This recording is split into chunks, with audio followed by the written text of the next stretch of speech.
And welcome everybody to the Cox Mill High School Baseball Stadium for another wonderful evening of high school baseball. My name is AJ. Alongside me today is my friend from Northwest, Braden, and Jack up here in the booth. And all three of us are looking forward to a great evening of baseball. Partly cloudy skies, about 70 degrees. Could not be better. How are you feeling about this matchup, Braden? I feel great. With the weather tonight, balls are going to be flying everywhere. We got a couple good pitchers, couple good schools, good inter-county matchup here. I think it's going to be very competitive. I think Cox Mill has a slight edge, but I'm excited to see how this game goes. Both teams looked really good in warm-ups, and I think it's going to be a great night. Yeah, absolutely. Cox Mill starting off their season pretty well. 5-1 overall, 4-1 in the SPC conference after a loss to Jam Robinson last Friday. Northwest Cabarrus, on the other hand, starting at 3-2, a respectable 3-2, 2-2 in the SPC conference. And these teams are looking to start off their series of games here today with a good matchup. Cale Ayler on the mound for the Chargers, and starting for the Trojans is Michael Gracer. Two good arms on the hill, ready for a spectacular game. A solid crowd out here at the baseball stadium tonight. The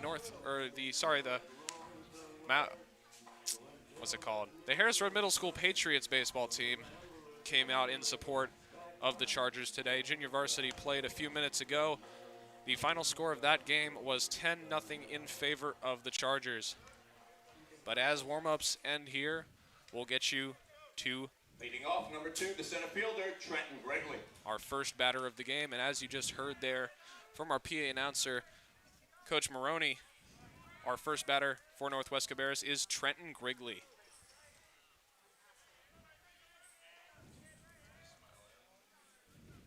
Ayler looking in for the sign, starting in the stretch. Here's the first pitch of the game. It's going to be called high, ball 1.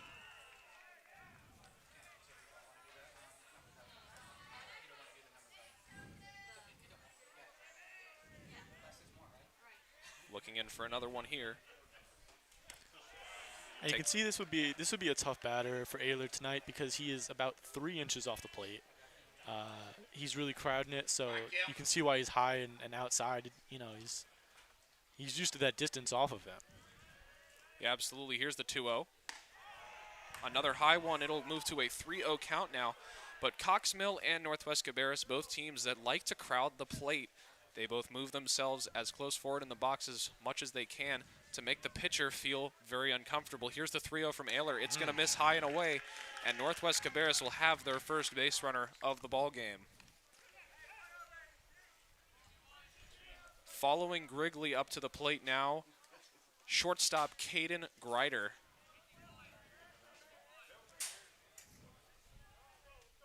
Number 3, the shortstop, Caden Grider. Looking to follow up a leadoff walk with some movement here as the first pitch from Ayler taken high and in. So 5 pitches so far, none of them in the strike zone yet from Ayler on the hill. But when he is in the zone, he's in the zone. Here's the 1-0 from Ayler. Nope, pickoff move to first base, safe easily. Stepping back in the box now. An interesting delivery by Ayler. Got the glove on the mouth. Another pickoff move this time. The back yells from the Northwest Cabarrus dugout. He's upset about that walk, AJ. I don't know about that. Yeah, I don't think he's very happy with himself letting a 4-pitch walk go very early in this game. Especially after a tough loss on Friday. Cox Mill really needs to start this game on the right foot. 1-0 from Ayler. That one's going to be a curveball taken low and in.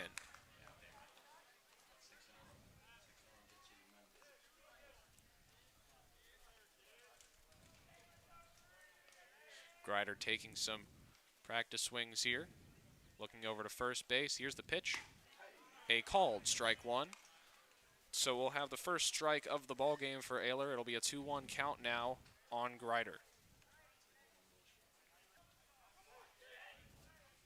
Still taking quite a few looks at first base. Not the pitch. Oh. Another called strike there. A fastball on the inside half of the plate. It looks like Ayler's starting it a little more on top of it. A 2-2 count now.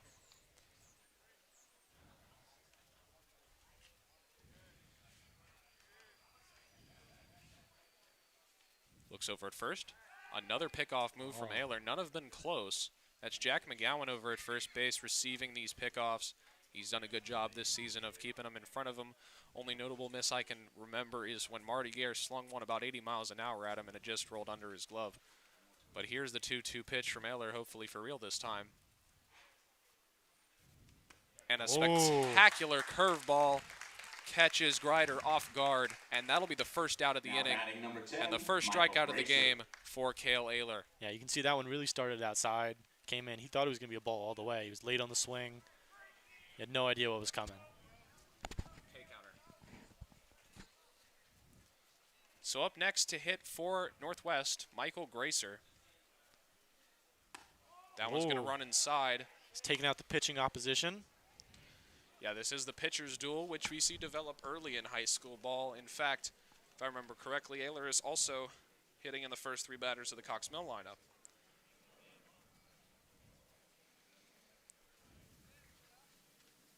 And a steal from the Pop Maroney. The throw into second, not in time. So a good steal there from Grigley to move a runner into scoring position, but did we catch the call on that pitch? I believe it was a strike. I could be wrong, though. It'll actually be 2-0 according to the scoreboard, so I'm assuming that's the correct call.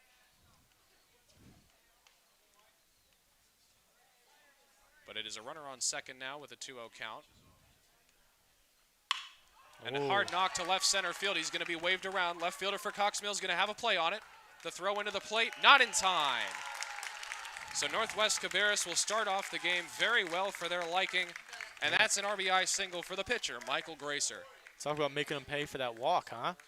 Can't start a game off, 0 for 6 and expect good things to happen. Yeah, and that's just good wheels there from Trenton Grigley. Firstly, got that stolen base on a very tough catcher in Michael Maroney, but then immediately after scored from second on what many would be considered a weak hit to left field. So just good base running there by Grigley to get Northwest Cabarrus their first run of the game. So Ayler will work 1 out, 1 runner on first. Up to bat now, Chase Irvin. That ball will run inside as well. Taken, did not hit him.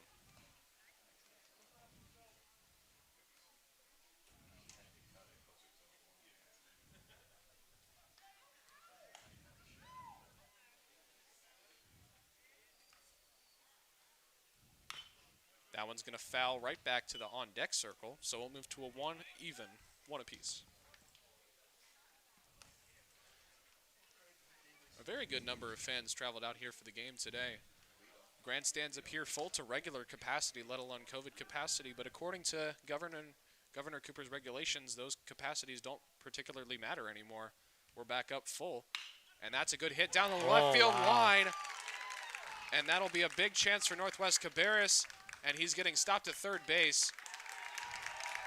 But that is a great stand-up double for Chase Irvin, and Northwest Cabarrus is picking apart Cale Ayler early in this game.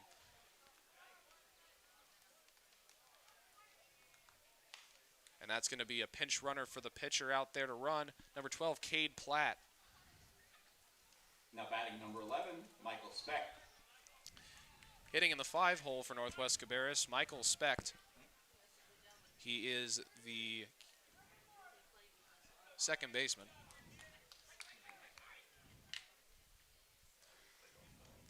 As Maroney goes to the mound to talk to his pitcher, make sure he's all calm, composed, and collected. And it looks like Cox Mill is opting for the infield in approach here. We saw this work very well for them in their game, I believe, against J.M. Robinson, the first game they played. And this is a spectacular batter to use it on. He's about 6'4", so he tends to swing on top of the ball a lot. And maybe they saw that bunt sign coming. Yeah, and that was a high bunt in the air, nothing particularly spectacular from the batter there, not really what he was looking for. It makes you wonder if they go back to it now. Only really get 2 chances to lay down a bunt unless you pull it back. But there's a big hole in the middle of the infield. You can see Connor Welker playing over to his left, to our right side of the screen. That one's going to be taken for a ball, 1 apiece.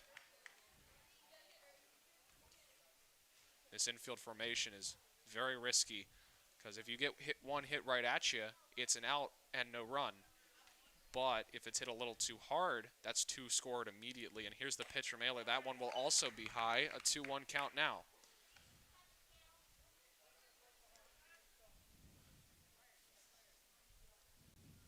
Stepping back into the box is Specht with a big RBI chance here. Good comeback pitch. Good comeback pitch. He looks a little shaken up early on, but he's getting on top of it. That was a well-placed fastball to get him back even on the count. 2 apiece now. Ayler looking to set down his second batter of the game and get his second out of the game. Kicks and deals into the plate. That one will be fouled back into the softball field. So we'll stay 2 apiece.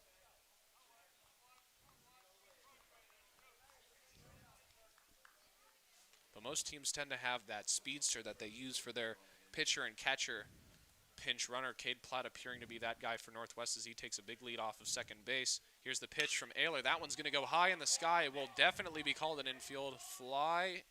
Oh, no, it won't be. Second and third, my mistake. But it's the second out regardless for Cox Mill. And Ayler's looking one step closer to getting out of this jam. Now batting number 14, Dalton Hazlitt. Hitting up for Northwest Cabarrus, Dalton Hazlitt. In the same situation as Specht was, but just with 2 outs this time. So a little bit harder for him, but still, the fact remains a single scores 2.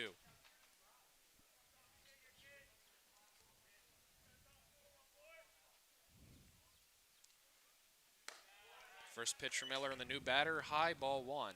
If you watch the left side of our infield today, you're going to see the players playing a little deeper. We have a strong pull hitter here. They're preparing, for throw first, throw home. You got to make sure you get out of this inning without any more damage. And this is Northwest's third baseman, so definitely a big guy here as he's going to foul that one back over the press box. So 1-1.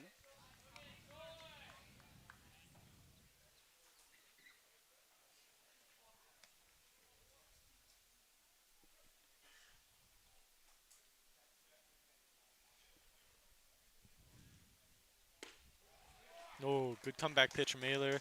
Goes low and away with it. And that's a good way to get yourself into account the way you want it to be. So it's now a 1-2 for Ayler.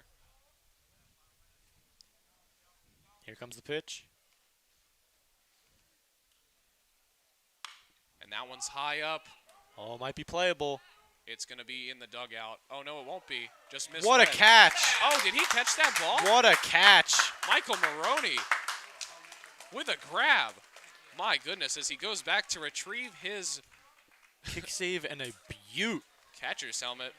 From the initial reaction, I thought that ball was on the ground because Jack McGowan saw it fall. I think he thought it was going in the dugout, Slid but he realized right there was a little more room, and and Maroney just slid at his feet. So 1 run, 2 hits, 2 men left stranded. Not the best first inning for the Chargers, but not the worst either. Yeah, absolutely. You got out of major jam. But we will take a break. We'll be right back when Northwest is done with their warm-ups.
So leading off here for the Chargers, you can see on your screen Nick Aldifer batting .435 on the season with a .462 OBP, 10 RBIs, but the long ball has not been his friend in the first 6 games. But that is the case for a lot of high school hitters. First pitch to him, he shows bunt, pulls it back. We'll start off with a 1-0 count. On the hill today for the Trojans, Michael Gracer. Starting in the windup. He's slinging pretty quick, but not very graceful for Gracer today. Not quite. 2 pitches, 2 balls. But he's got that 3/4 delivery that a lot of batters are not really used to. And you can see Aldifer whiff through that one. It'll be a 2-1 count now. Good miss, though. That is the hitter's count. You want to take those big hacks on. Here's the 2-1. He's going to foul that one back off the top of the ball. 2-2.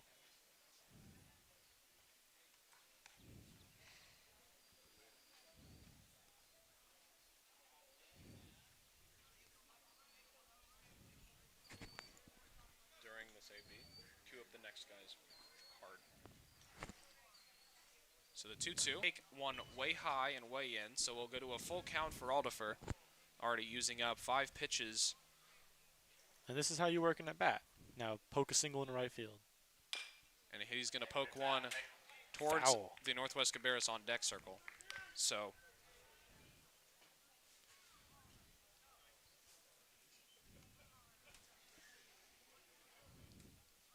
And you can see this. And you can see this might be part of Aldifer's. He really makes the pitchers work for it. You can see now 7th pitch. There it is, infield single. he's digging it. Shortstop's got it, but Oh, not yeah. in time. Good hustle, good hustle. So just as Northwest gets their first runner, Cox Mill follows and does the same. So up to hit now for Cox Mill. Cale Ayler, he's batting a .333 average. 400 OBP, 5 RBIs on his line so far this season. A solid batter for the Cox Mill team. Yeah, extremely efficient coming from the pitching position, and we'll see if he can make up for any of his mistakes in the last inning. Yeah, this is the pitcher's duel developing early, and he's going to pull back a bunt. 1-0 count.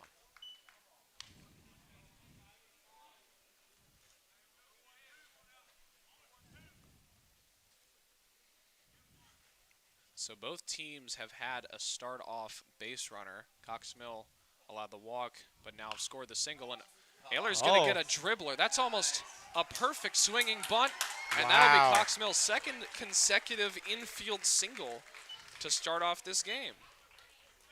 Yeah, you can see this infield grass really playing a hand today. That both hits to the left side of the infield, just slow rollers, couldn't get to him. Yeah, and that. Yeah, and we're hearing from the PA announcer, Jack Lopez heading out to first base to run for Ayler. He is one of 2 speedsters that Cox Mill has on the reserve roster. Him and Brant Mosshart have both taken quite a few reps around the base paths, whether it's for Gare or Maroney. But it's the bottom of the first. And a good breaking pitch there from Gracer to start off this at-bat with a strike, and the catcher is going to go and have a word with him. But Cox Mill in their first 2 at-bats has already matched their total of hits that they allowed during the top of the first inning. Just the difference, one of those hits for Northwest allowed them to score their single run. Yeah, that's all you need for Cox Mill. Again, you just need someone to poke it in the outfield, and you can see the right fielder is playing particularly deep. He's playing probably about 20 feet from the wall today. So if you get one through that first and second gap, anything can happen. And as we forgot to mention, batting up now, Tyler Zadalis, an absolute beast of a sophomore. He definitely earned this spot as the 3-hole hitter for this Cox Mill team. He is a very talented player. And I don't remember, but he's got some sort of commit. I believe South Carolina, a very strong baseball school. And to be committing this early, you can tell that program has a lot of faith in this kid. Only a sophomore, but apparently putting up promising enough numbers for South Carolina to take notice and give him an offer. They nabbed him early, and let's see if he can come through the Chargers today. But it's runners on first and second as of right now. A 2-1 count. He'll take now to the 3-1. And you can see some of that velocity is coming off of Gracer a bit that he started the game with. He's gone off speed a couple times in a row now, and so we'll see if maybe he throws a fastball here. Maybe he's trying to throw Cox Mill off their game, but not particularly working. He's got a money ball count that he's got to throw around right here. But interesting step off as well. Got that very interesting full kick pickoff move we don't particularly see very much of anymore. The 3-1 to Zadalis. He's going to carry that one to left center field. It's going off the top of the wall. That's going to be at least one, though. Lopez, he's going to take a big swing through that one as we'll move to a quick 1-1 count.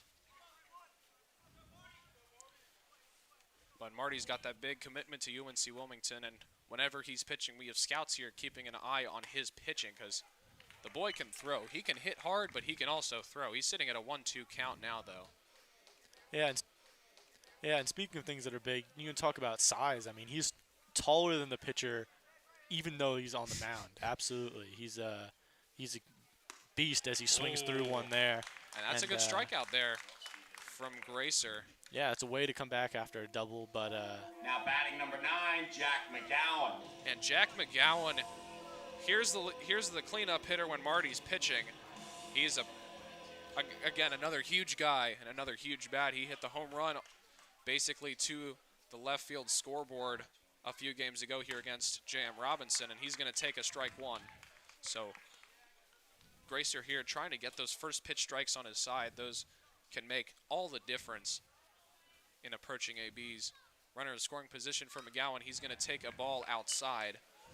Good frame job by the catcher, but good call by the umpire to not give it to him. So it'll be one apiece.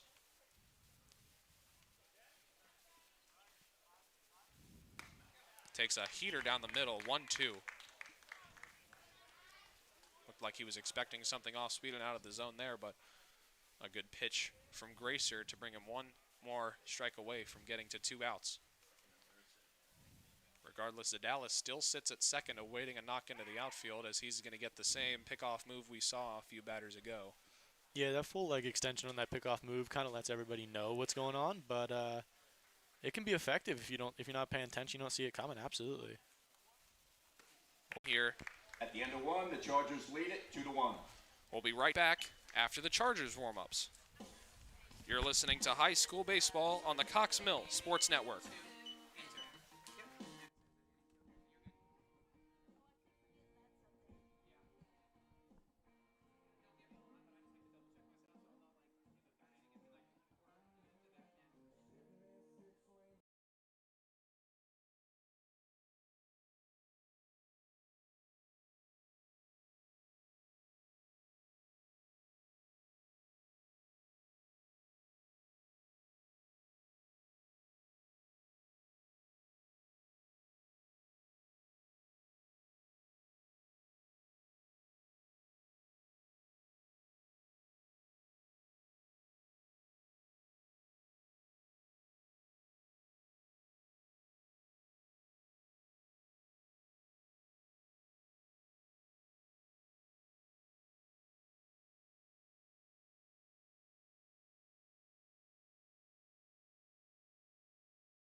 Parker.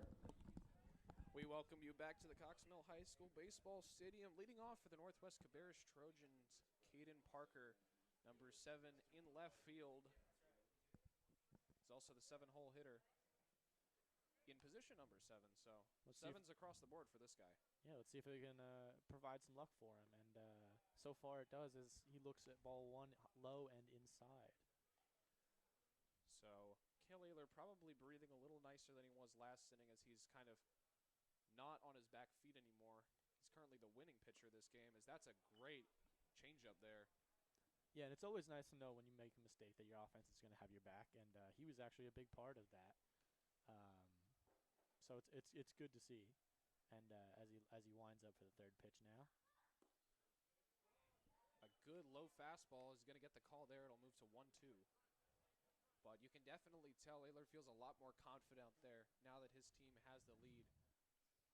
It also might help that this is the lower half of Northwest Cabarrus order. That tends to bring a lot of confidence with it as well. But here's the 1-2, and it'll run in and hit him, actually. So lucky number 7s will find himself on first base for free, despite going down in 3 pitches. You can see Ayler frustrated as he throws down the rosin bag there. And Now batting number 6, Mason Murdoch. as you heard, up comes number 6, Mason Murdoch.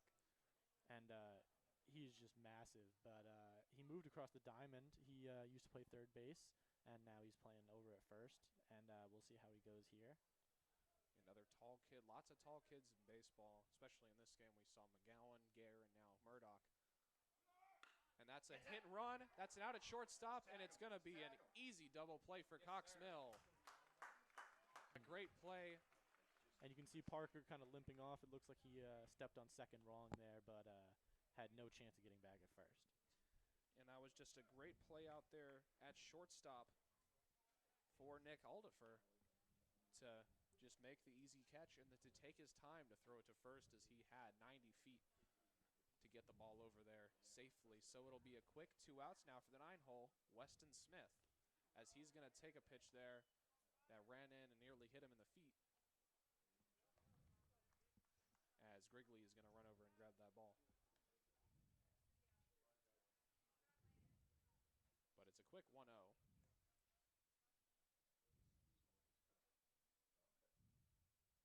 Pitch from Ayler. Low pitch there, just a little underneath what the ump was looking for. And you can see Ayler went high last inning. He's going a little lower this inning, and hopefully finds right in the middle pretty soon. Yeah, it's just all about confidence out there on the hill. It's about knowing where you want it and where you can hit it.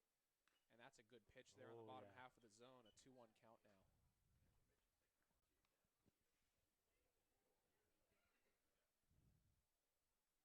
But Weston Smith looking to turn this around to the top of his team's lineup, hopefully this inning rather than next. Wrigley had that walk in the run in the first, as that'll be taken 3-1.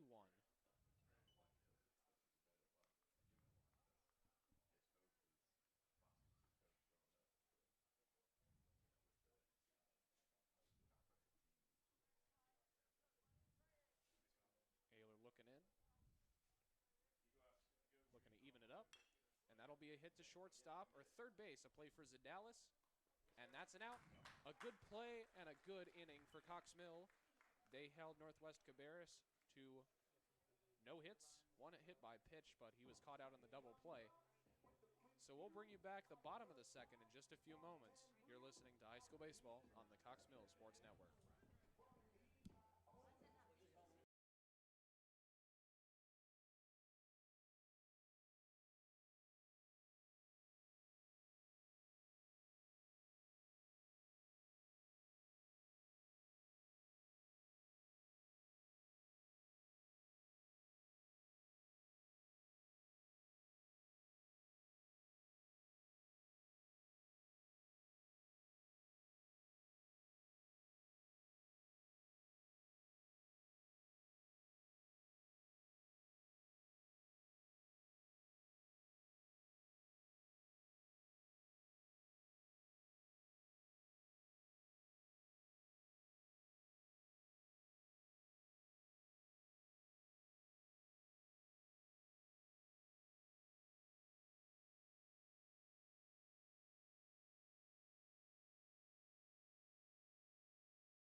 Welcome back to the base. Quite an error. That's an error, though.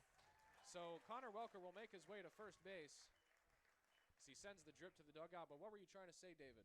I was going to say that not quite. Dang. 50. Come on. Give us 2,000. There it goes. All right. And that's going to be a pickoff move Dropped by the first baseman, although it will not make a difference. Dropped by the pitcher.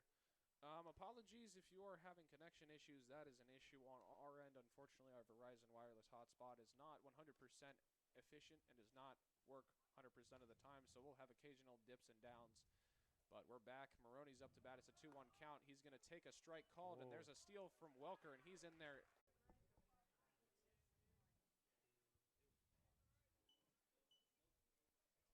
All right, and here comes the 1-0.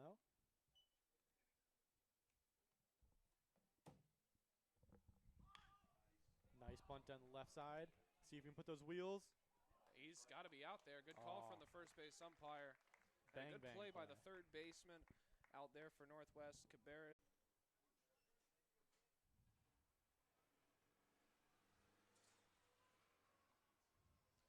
So a 2-1 count here for Aldifer, looking to continue the inning outs.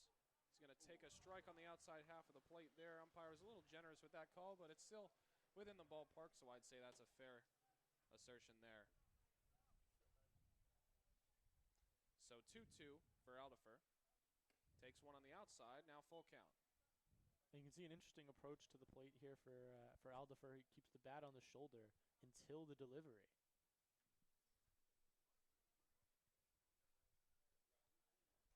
And here comes the payoff pitch. Gracer to Aldifer. Swing and a miss. Strike 3, and that'll be the inning. So Cox Mill will put up another run. They'll lead 3-1 here. The Chargers lead it 3-1. So a solid inning from it to be. We'll lead off 2-3-4 for Cox Mill next inning here on the Cox Mill Sports Network.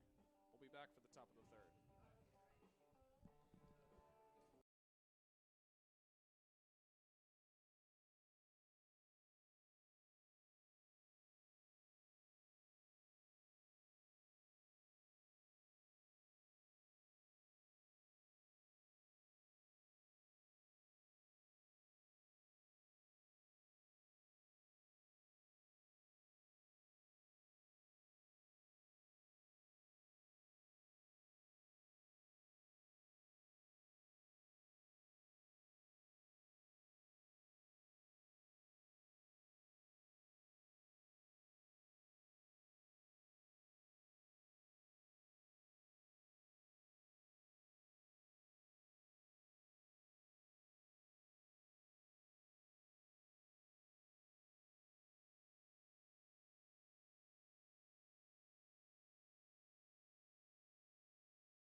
Welcome back to Cox Mill High School Northwest. Starting off with the top of their order, Trenton Grigley scored their lone run in the top of the first. He had a hit by pitch from Ayler. Let's see how he fares this time. And that's a curveball that just misses the zone. So we'll start out with a 1-0 count.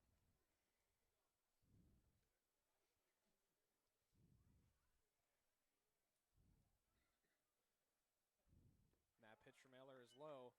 But it's interesting to watch some of these pitchers because every pitcher is a little bit different. Ayler is one of those guys who elects to pitch from the stretch regardless of whether there's guys on base, where we also see pitchers like Gracer on the other side pitching in the windup when nobody's on. And that's going to be a big rip down the left field line. It's going deep, and it's called foul by the home plate umpire. The third base dugout is protesting, but what a hard-hit ball from a guy who does not look that big. Yeah, he got great contact on that ball. You can see Grigley's very upset about that one. He was already trotting through it, but it's foul, and that's the way it's going to go. Now we're back to a 2-1 count here. But a very close ball, and that's not one that Ayler's going to give back to him easily. 2-1 count here. On the inside half of the plate, not given by the home plate. Wrigley's going to get a 3-1 advantage. Maybe he'll try to swing for another one like that.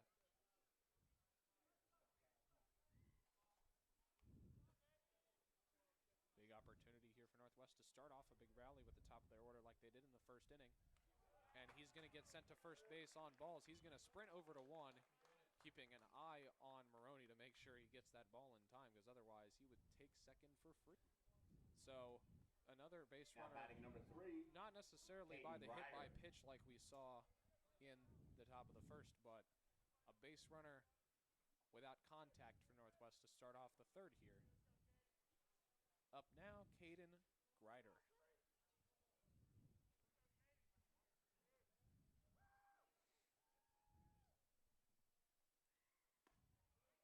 Good slow pitch there from Ayler. Will get a called strike one, so he's going to start off this AB on top.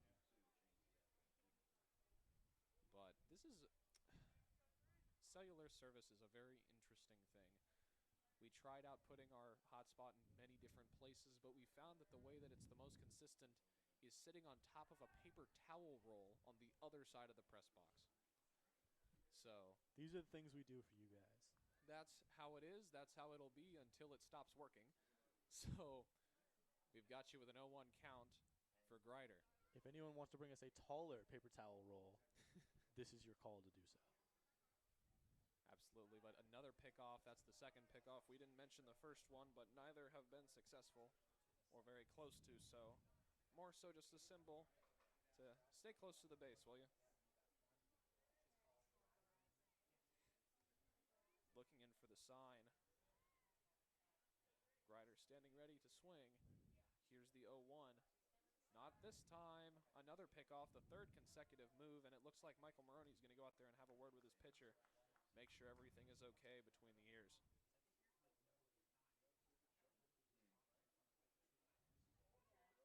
Got a quick word. They're looking fine. Shakes it off, adjusts the hat, he's ready to go. Grider's got that very distinctive, is that orange grip on that bat? Yeah, that's what it looks like, absolutely. The orange and black bat. It's not particularly Northwest orange, but it's still orange. Here's the actual pitch, and that's going to be hit hard down the left field line. Another one that's going to roll foul. That's the second ball that's gone over the fence in foul territory for the Trojans in 2 consecutive ABs, and it'll be an 0-2 count for Grider.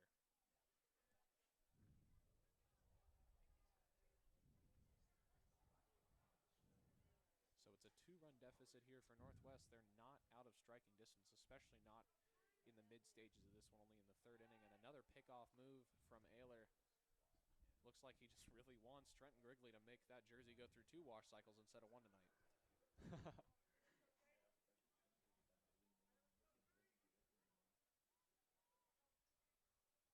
But the shortstop for Northwest Cabarrus will see his third pitch of the at-bat. No, he will not. A step off from Ayler. Yeah, you can tell he's taking about 6 steps off first. He's not taking a crazy lead, but it seems to be making Ayler uncomfortable, which is always the aim with something like that. Let's see if we get the actual pitch now. Curveball that stays upstairs, 1-2.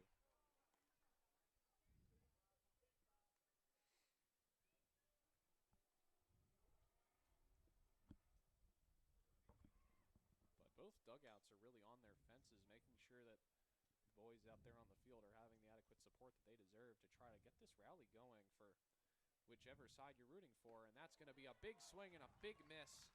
Ayler's going to set down his second guy of the game, and if I remember correctly, it's Now the same batting guy number both 10, times. Absolutely, Michael yeah. Glaser. And both times in a big swinging fashion and a big swing and miss.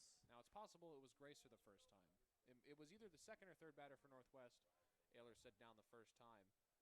Which is always a great part of the order to put down. Still got the speedster on first. So Yeah, definitely not in the clear quite yet, but a double play away from ending the inning, and that's a fastball on the inside half of the plate that Ayler will get, to the dismay of the batter. That's Michael Gracer out there, the pitcher for Northwest. But that was a good call from the home plate umpire, definitely over the white of the plate.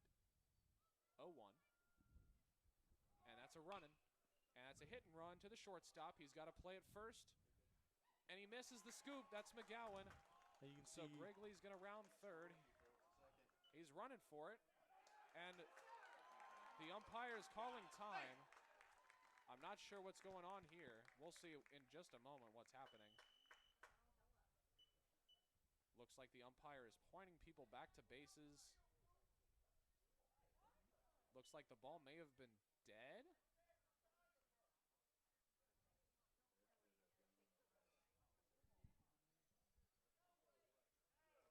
You can see he's going over to the third base line now to talk over with Northwest coach Joe Hubbard. I think what may have happened out there is that the ball was lodged underneath the fence on the right field line, which would move the base runners to second and third base, regardless of whether or not the ball was fielded. It looks like the umpire was actually heeding that time call by Cox Mill, perhaps, but we didn't see the whole play. That's just the most feasible guess that I can make. Yeah, absolutely. I think that's exactly what happened. And now you can see Chase Irvin's going to come up, number 17, and see if he can make that a non-factor here. But Ayler's going to try his best to outmatch him, and that's going to start on the wrong foot with a ball outside and another meeting. So good officiating so far tonight. Have not had any complaints really about how this game has gone behind the plate. So good job from our home plate umpire so far today. Other umpires have been doing a great job as well. So no complaints from us up here at the booth. Absolutely. Now, had we been a Northwest commentators, who knows? But for our purposes, it works very well. 1-0 count. Rides the inside half of the plate, inches away from the skin of Chase Irvin at the plate there. So it'll be 2-0 now. Yeah, you can tell to not throw yourself in front of that one. He wants to put something in play here, but with a 2-0 count, he's going to be swinging at everything. But not that, and it turns to 3-0. Oh, that's a little bit generous there from the home plate umpire, got to say. Maybe a little bit too far outside, but home plate umpires in high school ball tend to give that outside half a little more than they do typically. But here's the 2-1. Same pitch, same call. That one was a little farther in than the last one. Getting some help here. I like it. That's what you need. 2-2 now. He's really in it. That pitch was definitely a strike, though. Looked much farther in than the first one. The first one was questionable, but that one was solid. And that one's going to be in the sky. And Right, it's going to fall. Runner's going to get held at third, though, so only one will score for Northwest. So it looks like that dead ball call from the home player will end up being a non-factor, as Northwest will score their second run of the game, regardless of that. Now batting number 11, Michael Speck. Is it 1 or 2 outs out there right now?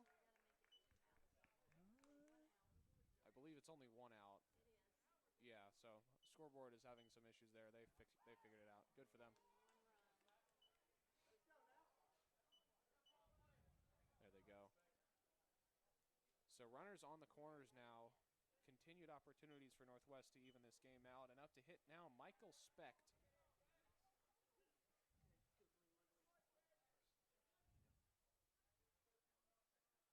Now these runners on the corners play is one of my favorite to watch in non-professional baseball because a lot of teams have a lot of different moves that they do on both sides of the ball. And that's going to be sent to the opposite field for a single and a score for Northwest. We're tied at 3 apiece. Oh, he's out. Oh, just safe. Looks like he got his foot in there on time. He was really testing the arm in right field and almost paid very dearly for it. Now batting number 14, Dalton Haslett. Looks like Cox Mill's head coach is going to go out there for a discussion with somebody, whether it's the second base coach or Cale Ayler, or it is the second base umpire. So it looks like our compliments to the umpires ended up being a jinx because as soon as we said something, some controversial calls began to prop out of nowhere. And it looks like Cox Mill's coach is pleading his case out there, but it's unlikely that anything will come of it. And the old arm on the shoulder from the home plate umpire signals that his efforts will be fruitless tonight. But Ayler's prepared to get back to work here on number 14, Dalton Haslett. Yeah, and it should be a 3-3 tie for Northwest as of right now. As the scoreboard people are still trying to sort everything out here. There it goes, 3-3 tie. And that's going to be hit to third base. It's Off the glove, but it's still an opportunity for an out. And he's got it. Yeah, there's no way you can call that one safe. He literally skipped his feet over the bag by sliding into him. Absolutely. Yeah, I genuinely don't see the argument of Northwest third base. It looks like he was standing right on the glove there. Not even that. It looked like the base runner slid into his feet, which hit the bag as he was going over it. Mm-hmm. If we had high-speed replay, we would definitely roll that through, but that looked like a clear-cut out to me. Number 7, Caden Parker. But it'll be 2 outs for Ayler, trying to get out of this inning with the game still tied. Caden Parker batting. Lucky number 7 had that hit by pitch in his first AB. Absolutely, and Ayler's never needed to get out of this inning more, as he's now facing his 7th batter. And that's a big hit to left field. Tracing back for Cox Mill. Got the grab. Good play there by left fielder out there today. Hunter Kaminsky. He has got the fielder-only role today as the designated hitter Marty Gare out there lineup. But leading off for Cox Mill in the bottom of the third will be Cale Ayler himself, so an opportunity to flip it around on the other side of the ball. But this broadcast today is brought to you by our Instagram page at Cox Mill SN. Be sure to follow us. Game day, post-game graphics, updates on live games, and all sorts of other things. But we'll be right back for the bottom of the third in just a moment.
All right, welcome back. We got Cale Ayler coming in here. He's going to be looking for some redemption here, as he let 2 in last time, and he's one of the few left-handed hitters you'll see in high school baseball, as Northwest's entire team is right-handed. Almost gets hit by one on the inside there, and it's going to be 1-0.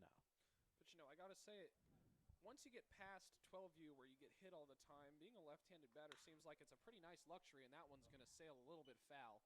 So Ayler will return to the bat. Absolutely, being a left-handed batter and left-handed pitcher both make you stand out. You know, very rare in high school, a little bit less rare in college, but as he swings through one there. Yeah, swings through one there, but it's got to be nice to get those pitchers off guard, and you got that favorable advantage against right-handed pitchers. But the main thing that I would love to have if I was a left-handed batter is those batter's boxes that were not destroyed by the other 18 guys on the field. Absolutely, yeah. You get your own flat ground to start on, dig your own holes, and stand in them. And especially for pitchers like Gracer who tend to throw it where it curves a little bit more to the right, you have that chance of getting some nice inside pitches. But the 1-2 is going to be fended off from Ayler, so trying to stay alive here, doing a pretty good job so far. And he got that inside pitch I was just mentioning, and he turns that around a little bit, hits it in that hole between first and second or right up the middle, and got a nice little single on your hands. Here comes the 1-2 again from Gracer. Through that breaking ball, a great pitch, and that'll set down Ayler on strikes as the catcher almost overthrows his target at third base. That's not what you want to see in your post-strikeout celebrations. But that's the 4th strikeout of the game for Gracer. 17, Tyler Zadalis. As he has doubled Ayler's total up to this point. Zadalis up to hit. He's 1 for 1 on the day. Looking to get Cox Mill some points up on the board with a 1 out here in the 3rd. And he's got a breaking pitch that he's going to hit up into the sky. Overjudged it a little bit. Right fielder is tracking for it. He's got it. So 2 quick outs here for Northwest on only 5 pitches. and this is the meat of the Cox Mill order too. Absolutely, and it looked like he was caught off guard a little bit there. You can see Gracer started right when the umpire let him. Threw the ball almost immediately, and it seemed like he wasn't ready. Here it comes. That's going to be low. 3-1 count, so Gare's going to have a big opportunity here. He's got the hitter's count. He's got the swinging count.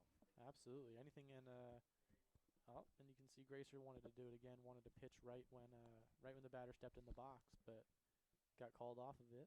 Here it comes. Big hack and a big miss there from Gare, and it'll be a full count now.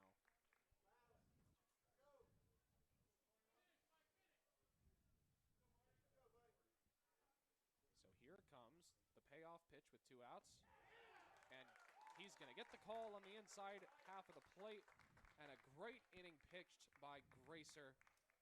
He'll retire the Chargers in order, 2 of which on strikeouts, getting his 4th and 5th K of the game. And that's the half inning the Northwest Cabarrus Trojans were looking for, as they now have the opportunity to put themselves on top in the top of the 4th. Absolutely. Oler looks to redeem himself from last inning, and we'll be back with you soon. We'll be back with you in just a second.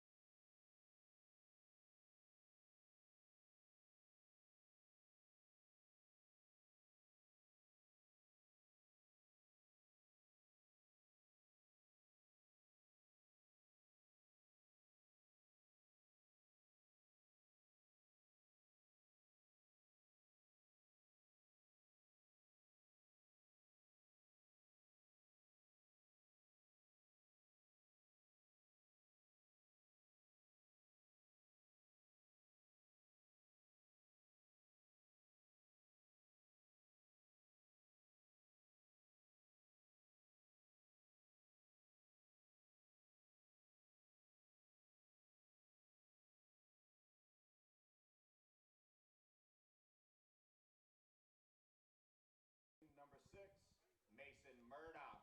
All right, welcome back here. We're at the top of the 4th inning, and we're going to see the Trojans here going to try to add to break this tiebreaker right now. We got Mason Murdoch up. As I mentioned before, it's a big hitter and a big pull hitter at that. Looked like that one bounced off the restroom building, as he'll go quick 0-1. But Northwest 8-9-1 due up this inning. The 7-hole hitter retired after 7 batters hit in the 3rd. And that's going to be a big breaking pitch that Murdoch just was not able to get a full hold of. So it'll be an 0-2 count now. And you can see he's trying to get started with the same kind of inning they had last time, where they got so many batters up, but no patience with it. So Murdoch quickly down 0-2. Ayler quickly on top 0-2. As that one's going to be sent foul as well, deep towards the right field gap. Between the 2 fields, that is. So it's going to be a quick 0-2. Still 0-2, that is, sorry.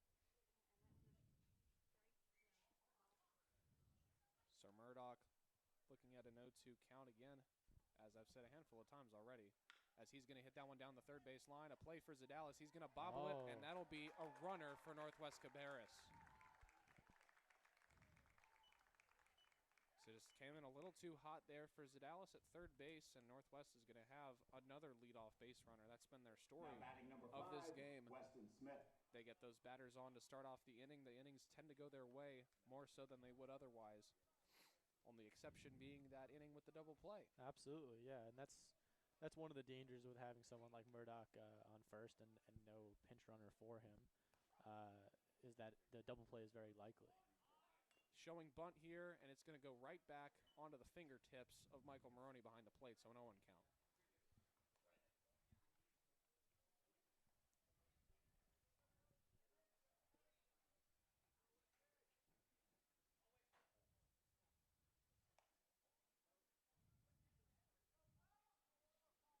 Ayler not paying as much mind to Murdoch as he had as his last base runners. Perhaps he doesn't perceive him as threatening, sorry. Maroney didn't see the pick opportunity there as his dad yells up from the press box to pick him off. But didn't get the chance will be at 1 apiece as Smith is going to look over to his third base coach for the sign.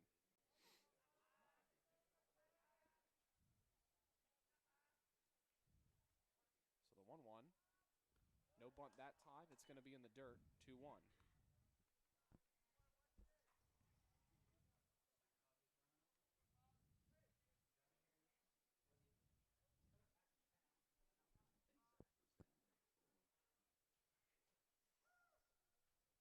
Sitting 2-1, showing bunt again, pulling it back, called strike 2. Good pitch there from Ayler. And you can see he's kind of taking the opposite approach as Gracer. He's slowing down the game. He's making the batter think about what's going to come and making him mull over what's coming next. And it seems to be working here as anything in the zone is being swung on and missed. So another opportunity with 2 strikes here for Ayler. But that one's going to go to shortstop, and there's the double play ball we're looking for. Steps on second himself, throws to first, but not in time, and McGowan's going to miss another scoop. But Smith was not looking for it, so he'll stay at 1 himself. And what's happening here?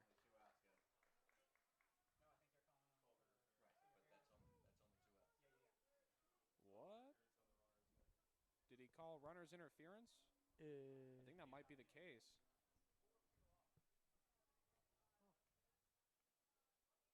Now batting number 2, Trenton Gregley. Looks like that's the call we're going to go with, runner's interference, so the double play will end up in effect, whether from legitimate means or from penalty. So it's 2 outs now. Showing bunt, pulling it back, strike 1 called.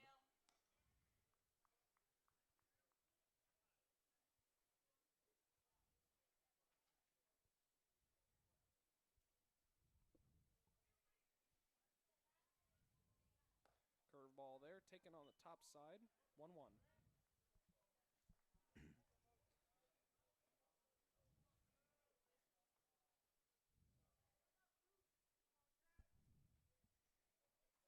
So the 1-1 count. Ooh. And that's not off a glove, that's off a shoe. So Grigley will make his way over to first base for, I believe, the 3rd time tonight. Absolutely. All 3 of which from either a walk or hit by pitch, 2 of them hitting off his body. Now batting number 3, Caden Grider. If memory serves, that other one also hit off his left foot. As you can see, he was limping down to first base, whether for show or for real. And now up comes Caden Grider, the shortstop. So Grider looking to continue what Grigley just started. Grigley definitely been a rally starter for this Northwest Cabarrus team all game. But that one's going to be in the dirt, 1-0.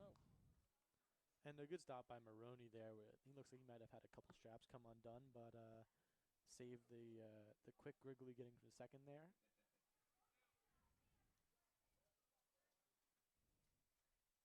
Looks like coach was giving the umpire some balls there, making sure he is well equipped. But here we are. Grider, 2 outs, 1 ball, no strikes. Top of the 4th inning, about to hit the halfway point of this game as he's going to take ball 2.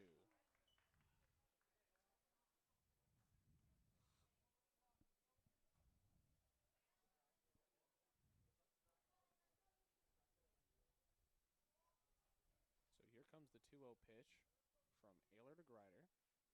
He's going to hit that one hard to center field. Green's going to chase it back. He's got it in his eyes, and he's got it in his glove. That's the 3rd out of the inning.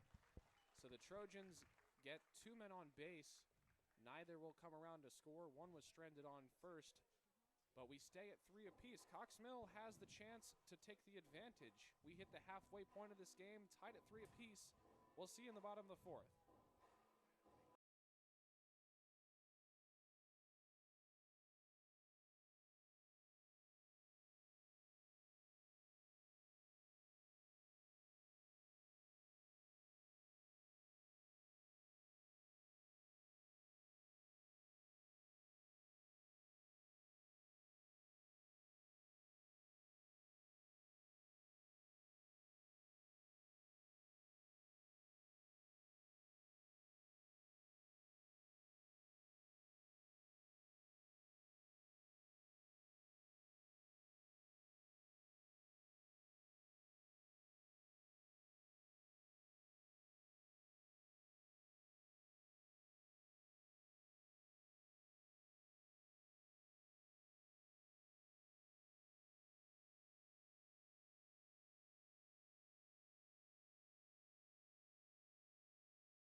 Cox Mill here. Jack McGowan 0 for 1 with that flyout we saw earlier in the game, but he's got another chance to start something off here for the Chargers. He's usually the guy who comes up with guys already in position, but today, in the 5th hole, in this inning in particular, he'll come up with nobody on and no outs.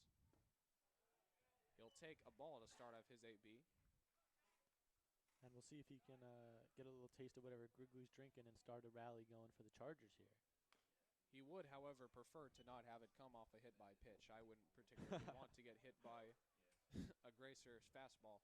Absolutely. He's not throwing incredibly hard, but I'm sure it still would not be pleasant.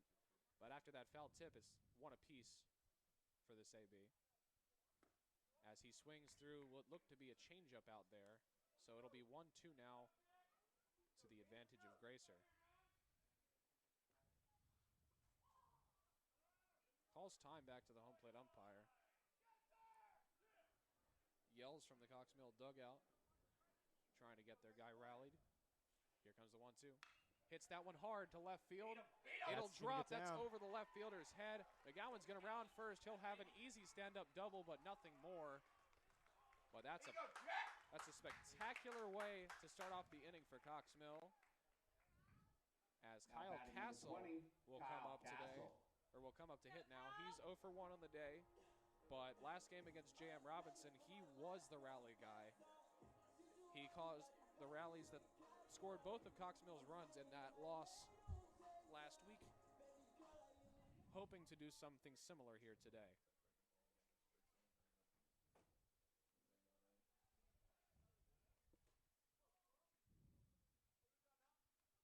So runner in scoring position already. He's going to show bunt, pull it back, called, strike 1. McGowan's going to try to get picked, and he's throwing it over his center head. Field. But fortunately for Northwest, Trent Grigley out there ready for that overthrow, and he's able to recover it. So no harm, no foul here. Everyone returns to the way they were before, but it's a 0-1 count on the pitch itself. Kyle Castle much more fortunate with the base on balls than he is with the base on bats. OBP almost twice his average. That is not necessarily a bad thing, especially when your OBP is in the 400s. So a quick mound visit from the catcher. Make sure everything's square away. As it's not particularly great for your focus to have a guy standing on second base only a couple pitches after you started the inning. Castle's going to send that one straight back to the screen. And it'll be an 0-2 count.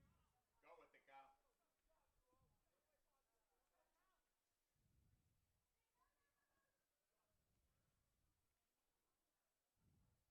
That one's outside, and it's a little bit of a miss there. The catcher's going to have a chance to get McGowan, but it's a little high. Not quite as high. And McGowan's ankle or leg or something along those lines. He was limping all the way from second to third base, and now he's slow to get up from his slide. Looks like something might be wrong with that left leg.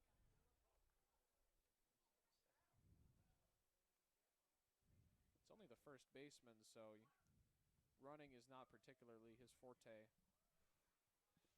On the defensive side of the ball, as the athletic trainer for Cox Mill is going to head over to that side of the field, make sure McGowan is feeling all right.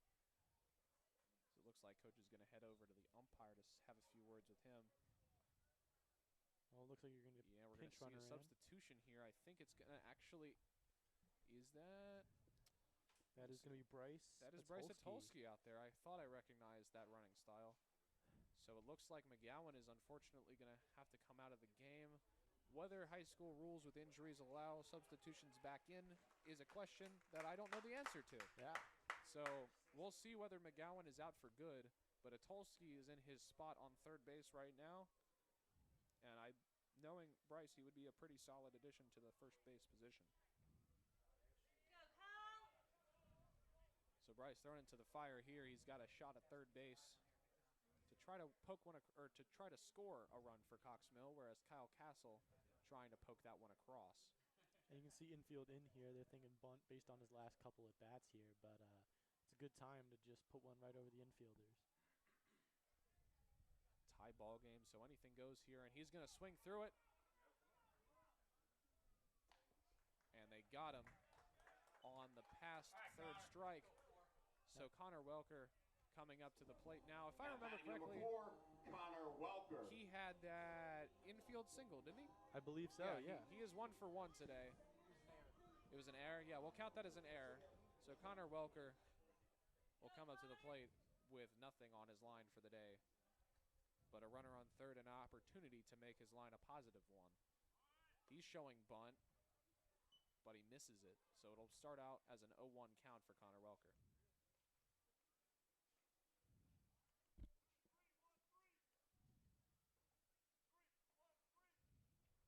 Some numbers and some calls are being yelled out by the Cox Mill third base coach. Excuse me. As Welker check swings, called strike there. I don't know whether on zone or on swing, but I disagree with both of them. So it'll be a 1-2 or an 0-2 count for Connor Welker here. And with 1 out, you just want to put this thing deep. Let's see what he'll do here. Takes one, low and away. So he'll start clawing his way back here up to a 1-2.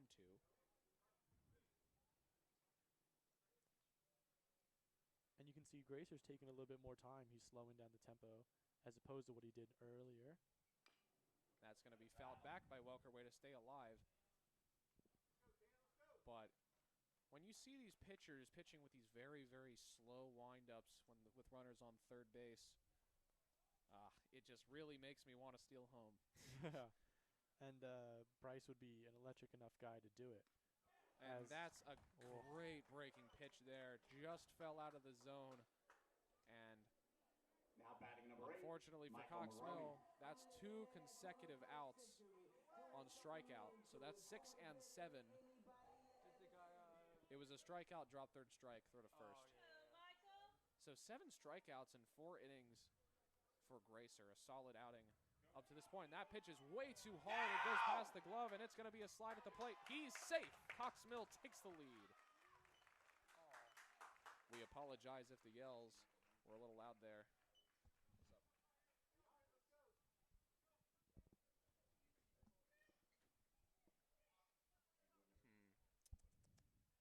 Hold up.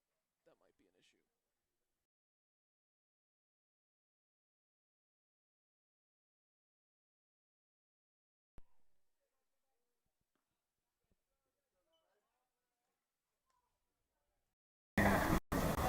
It's all good now.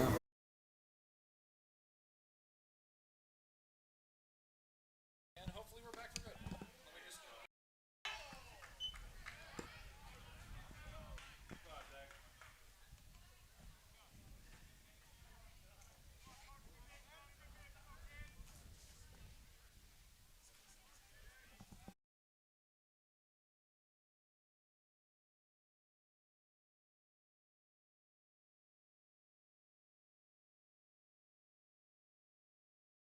And unless my eyes and ears are deceiving me, ladies and gentlemen, we are back. So the situation, full count, 2 outs, top of the 7th inning. That one's going to be fouled back to the green hill. But, yep, we are back. Unfortunately, nobody is here to watch, which is completely understandable. As we have been down for. We have been down for approximately 45 minutes to an hour. It feels like anyway. It's probably been much less time than that. But it's a full count, 2 outs, runners on second base. And he's taking a run for it. The swing is missed. Catcher will not have a chance. It'll actually be bases loaded now for Northwest Cabarrus. And that's just a costly mistake there. I wouldn't even say mistake, just wasn't able to block that as much as he wanted to. Northwest. Now batting number 3, Caden Brider. In terms of the score of the game, Northwest currently leads 6-5.